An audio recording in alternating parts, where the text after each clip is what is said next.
organisasi ini 2006 kami buat kegiatan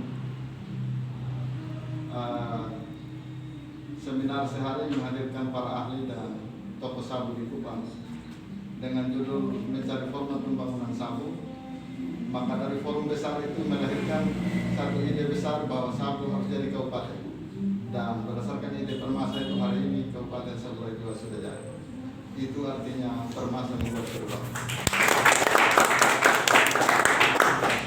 Hari ini ketika Saburai Jua sudah menjadi kabupaten, masalah belum selesai, dan idealnya bahwa masalah itu selesai kecuali kita sudah ditutup dengan tanah, itu baru masalah selesai.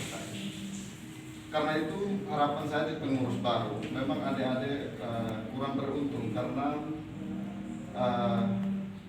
diberikan kepercayaan mengurus organisasi pada masa pandemi yang ruang geraknya terbatas, ruang lingkupnya dibatasi, sehingga kita kehilangan terana. Semua organisasi besar, baik yang dibayar gajinya maupun organisasi-organisasi kader seperti ini kehilangan peranan. Ada kebijakan pemerintah yang tidak ideal dan tidak bagus, tidak benar. Kalau teman-teman mengkaji dan mau turun ke jalan tidak bisa Pak, pandemi ditangkap selesai. Yang kedua, walaupun dalam keadaan pandemi seperti ini, teman-teman memang harus kreatif dan jangan mati langkah. Karena kita harus paksa tetap berjalan, dan saya menitipkan di adik-adik sekalian, nanti kamu sering diskusi, entah lewat Zoom menggunakan teknologi digital yang ada, kamu sering diskusi, menghadirkan para pelindung penasehat, menghadirkan orang tua sabu di kota ini atau di luar kota ini yang berkompeten. Kemudian kita menggali ilmu pengetahuan, menggali teknologi, menggali informasi. Bagaimana membangun sabu? Saya kasih contoh pada teman-teman. Tentu nanti teman-teman inventarisir per bidang kehidupan. Contoh bidang kesehatan. Contoh di sabu. Teman-teman kalau pakai survei, orang di sabu itu jarang ke rumah sakit. Kenapa? Ada 3 hal. 1, bicara rumah sakit berarti bicara uang. Orang tidak ada uang. Bicara rumah sakit, bicara administrasi, dia ada BPJS, KTP, mereka tidak ada, mereka tidak pilih. Ke rumah sakit omong bahasa Indonesia, mereka tidak bisa bahasa Indonesia. Jadi mereka lebih pilih dukun daripada ke rumah sakit. Bagaimana solusi? Teman-teman usulkan kepada Pak Bupati, cari relawan sebanyak-banyaknya yang mau kembali kampung, khususnya anak daerah, yang mereka bisa jemput bola.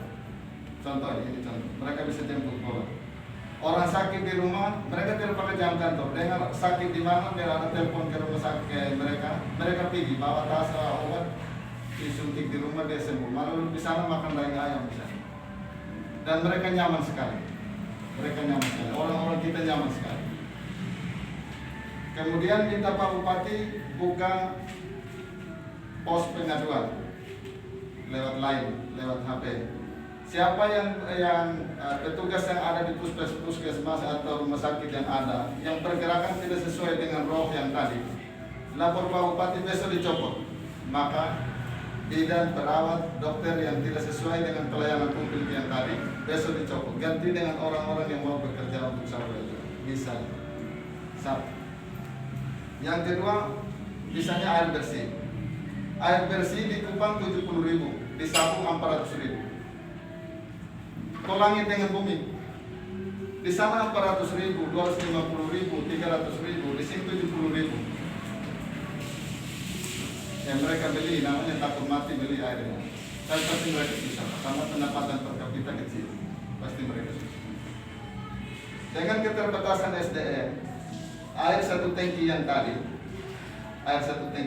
diisi dalam sebuah bak atau profil tank, mandi, masak, cuci, minggu depan habis. Tidak ada satu tanaman yang tumbuh di situ. Karena dia bilang untuk minum saja susah. Bagaimana jika yang tadi satu pintu yang tadi, ketika dia cuci di sini, dia lihatkan ke sana, ada bak penampung, ada penyaringnya yang bisa bersihkan air sabun ini kembali bisa dipakai untuk tanaman misalnya. Maka di sini dia ada kebun sayur, kebun tembakau untuk mereka makan, sirih untuk mereka makan dan seterusnya. Tapi ini kan teknologi sedikit naik. Tentu yang ini adik-adik sekalian perlu sentuhan orang-orang sekolah. Pada zaman pengurusan Ade Jeffrey, kami lihat di Sabu, anak-anak sekolah buku tidak ada dan seterusnya. Jadi lahir di sana beberapa taman baca. Mungkin ada adik-adik yang masih dapat. Digerakkan jadi dari Kupang, dari Jawa, dari mana-mana orang kirim buku kemudian jadi taman baca. Persoalan baru hari ini adalah perpustakaan itu menjadi namanya perpustakaan ini, jangan kan itu perpustakaan daerah, perpustakaan kampus, dia menjadi tempat paling sunyi kedua setelah kuburan hari ini. Kenapa? Orang kan di HP masing-masing, dia baca, dia main game, dia hanya urus di HP-nya, maka itu menjadi tidak laku lagi. Di bidang transportasi, saya tidak tahu teman-teman, tapi secara umum saya mengamati masih sama. SMA ada di Raja Bawah, anak sekolah dari Raja tidak. Dia jalan kaki berkilo-kilo, masih gelap jam 4, jam 5 dia sudah start. Orang yang punya sepeda dan punya motor baik, tapi petaka bagi kami yang tidak punya. SMA di Liai di sebelah timur paling timur, orang dari Teriu dia jalan kaki dari jam 5. Bertahun-tahun kabupaten ada, tapi tidak ada persentuh itu. Tidak ada persentuh itu. Tidak ada sentuhnya. Kenapa di kota ini orang hanya kasih keluar uang 1.000, dia bisa jalan naik bemo, dia pilih lagi bemo yang paling bagus baru dia naik. Di Sabu kenapa tidak bisa? Apakah pemerintahnya tidak ada? Ataukah dinas perhubungannya tidak bikin apa-apa? Saya tidak tahu. Ini menjadi bahan diskusi. Kemudian di alasan, oh memang bensinnya mahal. Di sana 50.000, di sini 6.000. Apakah Sabu bukan Indonesia? Mari kita bertanya. Ini menjadi bahan kajian teman-teman. Kenapa bensinnya bisa 50.000 sedangkan di kota ini hanya 6.000? Hanya 6.000. Dikaji dengan tim ahlinya. Kenapa bisa sampai ini? Bisa sampai seperti itu. Kemudian saya tidak tahu di teman-teman punya kampung, tapi saya lihat masih sama. Anak sekolah dari Kupang perlu uang. Dari Raja dia pakai perahu kemudian kirim uang sampai di bank di Sebang.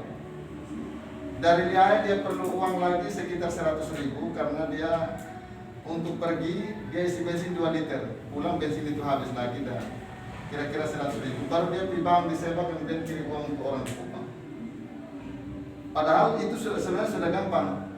BUMDes yang namanya BUMDes itu ada uang desa di sana 1 miliar. Dia taruh di dalam sana, lu mau kirim uang gesek begini, kerjasama dengan bank, maka uang itu dikirim dari rumahnya sendiri. Ini dilakukan, tetapi mesti kita yang sekolah yang mengerti. Kita yang sekolah yang mengerti. Air minum susah dicari. Saya tidak tahu di tempat lain, tapi saya kira juga sama, namanya sama. Musim kemarau, orang antri, ambil air itu pakai hai, pakai gayung. Tetapi di sekitar situ ada babi yang mandi lumpur. Berarti di situ ada titik air. Di situ ada titik air karena babi ada mandi lumpur. Kalau ada lumpur berarti ada air di situ. Pernahkah dideteksi? Pernahkah digali? Adakah sumur bor di situ yang pernah tes? Belum ada. Dia begitu seterusnya. Lalu 1 sumur untuk 3 kampung.